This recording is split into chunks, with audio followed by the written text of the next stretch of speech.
আপনারা আমার সাথে সহযোগিতা করেন।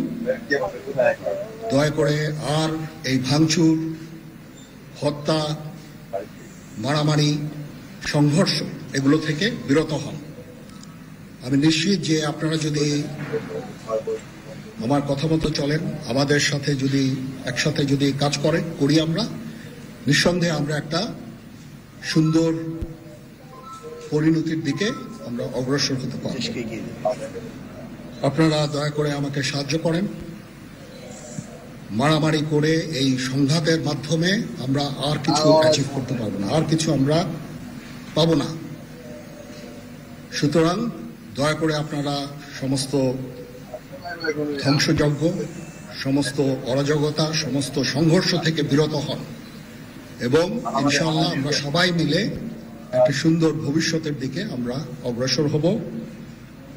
জামাই বাবু কাছে চলে গেছেন আমাদের দিদি, এখন প্রতিটা অন্যায়ের বিচার হবে।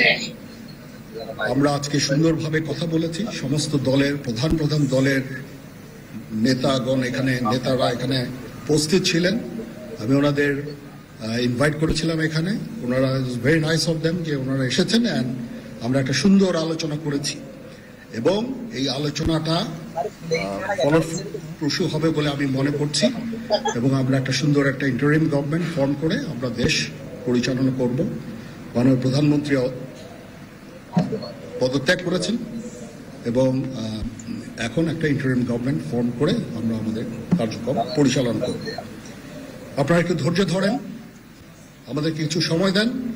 ইনশাআল্লাহ আমরা সবাই মিলে সমস্ত সমস্যার সমাধান করতে সক্ষম হব।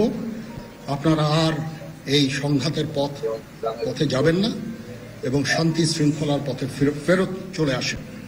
আমাদের দেশের অনেক ক্ষতি হচ্ছে, অর্থ সম্পদের ক্ষতি হচ্ছে, জানের লোকজন মারা যাচ্ছে। তো এগুলো থেকে আপনারা বিরত হন এবং আমাদের সাহায্য করেন। আমি সমস্ত দায়িত্ব নিচ্ছি, আপনারা আমাকে সাহায্য করেন। সবাইকে ধন্যবাদ। আল্লাহ হাফেজ।